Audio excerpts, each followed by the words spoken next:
देवेंद्र फडणवीस साहेब जरा सावध व्हा, असा राष्ट्रवादी काँग्रेस पार्टी शरदचंद्र पवार पक्षाच्या महिला प्रदेशाध्यक्षा रोहिणी खडसे यांचा मुख्यमंत्र्यांना सल्ला. मुख्यमंत्री पदाची माळ स्वतःच्या गळ्यात घालण्यास कुणीतरी फार उत्सुक असल्याचेही ते म्हणाल्या.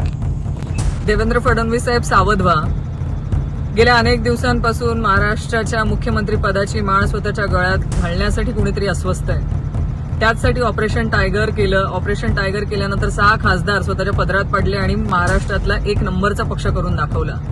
तरी मुख्यमंत्री पदाची माळ काही गळ्यात पडेना. अनेक भेटीगाठी घेतल्यात, अनेक पूजा केल्यात, तरी पण मुख्यमंत्री पदाची माळ काही गळ्यात पडेना. म्हणून शेवटी कुठलाच पर्याय शिल्लक नाही. म्हणून आता ज्या सरकारमध्ये आहोत त्याच सरकारला कसं बदनाम करावं आणि सरकारला बदनाम करण्यासाठी टीईटीचे पेपर लीक करावे आणि महाराष्ट्र सरकार बदनाम व्हावं असा कुठला तरी तर हेतू या मागे नाहीये ना. कारण पेपर लीक झालाय तो ठाण्यामध्ये. त्यामुळे मुख्यमंत्री महोदय वेळीच सावध व्हा आणि वेळीच सावध होऊन या सगळ्या प्रकरणाची आपण चौकशी करा. आमच्या चॅनलला लाईक करा, सबस्क्राईब करा, बेल आयकॉनवर क्लिक करा आणि हो शेअर करायला विसरू नका.